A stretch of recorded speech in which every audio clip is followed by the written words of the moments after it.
అసలు వక్ఫ్ చట్టము ఏమిటి అసలు? ఇప్పటిదాకా ఉన్న చట్టం ఏమిటి? వెంటనే దీని అమెండ్మెంట్ తీసుకురావాల్సిన అవసరం ఏముంది? అది ఉమ్మీదుగా మార్చాల్సిన అవసరం ఏముంది? శ్రీని గారు, వాస్తవంగా స్వాతంత్రం వచ్చిన తర్వాత మొదటిసారిగా ఈ దేశంలో 1954లో కేంద్రం ఈ యొక్క వక్ఫ్ చట్టాన్ని ఆమోదించడం జరిగింది.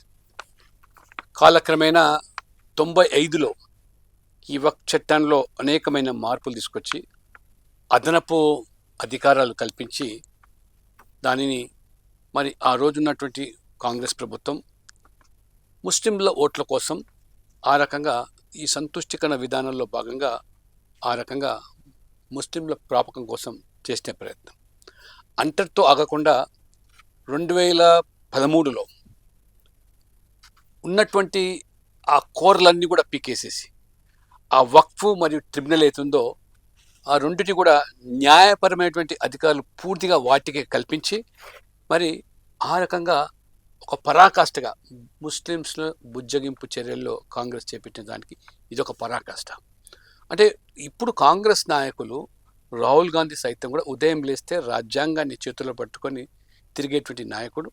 ఇది రాజ్యాంగ పరిధిలోకి రాకుండా ఉన్నటువంటి ఆ యొక్క చట్టపరమైన హక్కులను కూడా ఒక సంస్థకు అప్పగించడం, ఆ రకంగా మరి వారు చేసిన విధానం. రెండు అంశాలు చూసినట్టయితే సిని గారు, వక్ఫ్ అనేటువంటి పదం అసలు ఖురాన్లో లేదు. వక్ఫ్ అనేది ఇస్లాం మతం గురించి కానే కాదు. ఇది వక్ఫ్ అనేది ఒక ముస్లిం సొసైటీ. మొత్తం ఈ వక్ఫ్ బోర్డు కానీ వక్ఫ్ ట్రిబ్యునల్ కానీ ఈ యొక్క ఆస్తులు, వాటి యొక్క పర్యవేక్షణ, వాటి యొక్క జమ, ఖర్చులు, ఆదాయ వ్యవహారాలు, ఈ రకంగా ఆ ప్రాపర్టీస్ అన్నీ కూడా ఈ పరిధిలోకి వస్తాయి. ఇప్పుడు ప్రధానమైనటువంటి చర్చ ఒకటైతే జరుగుతుందో మీరు చెప్పినట్టుగా, వక్ఫ్ అనేది ఒక మతపరమైన సంస్థన లేక ప్రభుత్వం ఆధీనంలో కొనసాగేటువంటి ఒక వ్యవస్థన? ఇంతసేపు కూడా ఇవాళ ఈ యొక్క కాంగ్రెస్ పార్టీ లేదా మజ్లిస్ లాంటి పార్టీలు వక్ఫ్ అనేది దానిని ఒక మతపరమైన సంస్థగా అభివర్ణించి ఈ రకంగా వారు పూర్తిగా స్టేట్ కంట్రోల్ లేకుండా వారు చేయడం జరిగింది.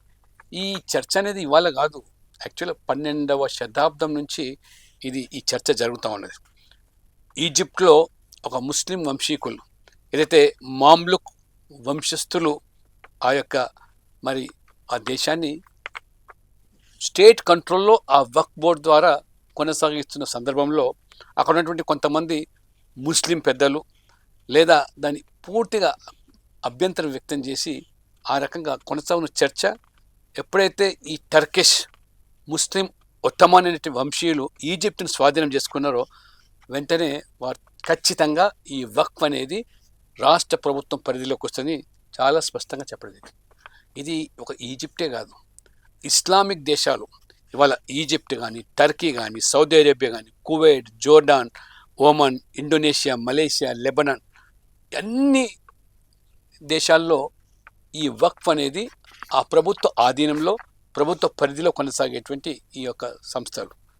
Even non Islamic countries like Spain, Sri Lanka, Russia, ఫ్రాన్స్లో కూడా ఆ దేశాల్లో కూడా ఇది మరి ఒక స్టేట్ కంట్రోల్ బాడీగా కొనసాగుతుంది. కానీ మన దేశంలోనే మీరు చెప్పినట్టుగా ఈ 2013 నుంచి ఈ రకంగా వారు అనేకమైన సవాళ్ళు తీసుకొచ్చి ఆ రకంగా ఇది వక్ఫ్ బోర్డు అనేది, వక్ఫ్ ట్రిబ్యునల్ అనేది పూర్తిగా మతపరమైనటువంటి మరి కార్యకలాపాలు కొనసాగించే సంస్థ కాబట్టి అందులో జోక్యం చేసుకుంటారు. 2013లో వాళ్ళు తీసుకొచ్చే సవరణ ఏంటంటే, ఏదైనా ఆస్తిని వక్ఫ్ ఆస్తిగా పేర్కొని అధికారాన్ని పూర్తిగా వక్ఫ్ సంస్థకి ఇవ్వడం, బోర్డుకి ఇవ్వడం జరిగింది. ఆ వక్ఫ్ బోర్డు మరియు ట్రిబ్యునల్స్ భూమి యొక్క చట్టపరమైనటువంటి స్థితిని నిర్ణయించేటువంటి అధికారం పూర్తిగా ఈ రెండుటికే ఉంటుంది. వివాదాలను కూడా అందులో ఏదైనా వివాదాలు ఉంటే వక్ఫ్ బోర్డు, వక్ఫ్ ట్రిబ్యునల్స్ మాత్రమే దాన్ని సవాల్ చేయాలి తప్పితే ఆ చైర్మన్ కూడా ఎవరు, వక్ఫ్ చైర్మన్ మరి అతనిలో ఉండేటువంటి వ్యక్తి వాళ్ళు ఆ సంస్థలే అంటే కోర్టు పరిధిలోకి కానీ ప్రభుత్వ ఆధీనంలో కానీ రాకుండా చేసి మొత్తం దేశం మొత్తం 32 వక్ఫ్ బోర్డులు ఉంటే ఇవాళ వాస్తవంగా చూసినట్టే పరిశీలిస్తే ప్రభుత్వ సంస్థలైనటువంటి డిఫెన్సు, రైల్వేస్ తర్వాత ఒక ప్రైవేట్ సంస్థ దీనికి ఇంత పెద్ద ఎత్తున మరి యాజమాన్య హక్కులు కల్పించబడ్డాయంటే మరి ఆ రకంగా ఇంత పెద్ద ల్యాండ్ బ్యాంక్ ఉన్నటువంటి దానిలో ఆడిటింగ్ కానీ లేదా అకౌంటింగ్ కానీ ప్రభుత్వ ప్రమేయం లేకుండా ఈ 2013 చేయడం వల్ల అనేక అనర్థాలకు దారితీసింది.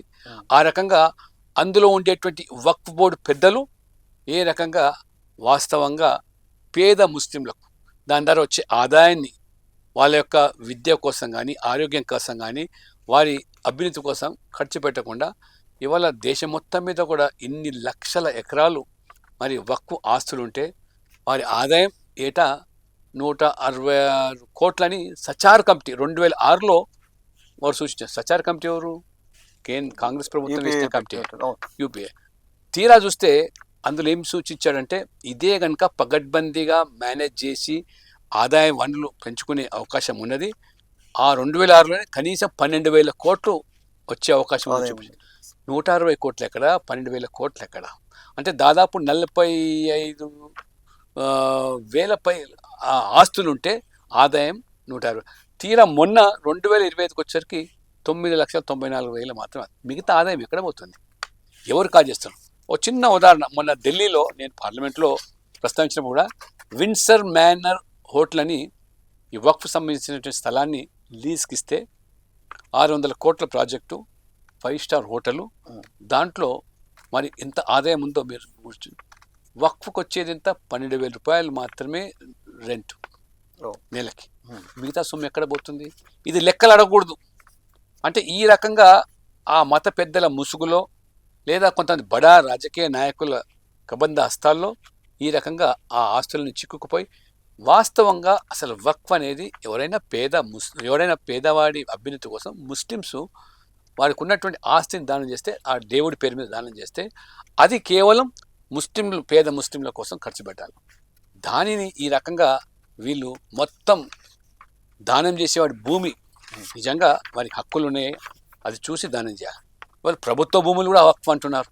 ప్రైవేట్ వ్యక్తులు నీ భూమి నా భూమి వచ్చి వక్ఫ్ అంటే కూడా వాళ్ళు వక్ఫ్ కింద పరిలో తీసుకున్నారు.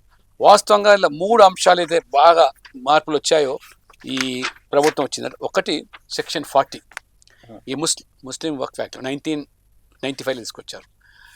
ఈ సెక్షన్ 40 వల్ల ఏంటంటే ఏదైనా మరి ఇంతకుముందు చెప్పినట్టుగా భూమికి సంబంధించినటువంటి ఏ యొక్క అధికారులు కూడా డాక్యుమెంటేషన్ కానీ పేపర్స్ కానీ లీగాలిటీ కానీ అడగడానికి వీల్లేదు. వక్ఫ్ ఇది నేను క్లెయిమ్ చేస్తే వక్ఫ్ కిందనే పరిధిలో వస్తుంది. ఆ రకంగా ఆ ఆస్తులన్నీ వక్ఫ్ చట్టం పరిధిలోకి వస్తాయి. అందులో నాన్ ముస్లిమ్స్ ఎవరు వక్ఫ్ బోర్డులో ఉండకూడదు అనేది వారి చట్టం. అంటే నాన్ ముస్లిమ్స్ని దాన్ని ప్రశ్నించే అవకాశం ఉంటుంది, పరిశీలించే అవకాశం ఉంటుంది, అందులో పొందుపరిచారు.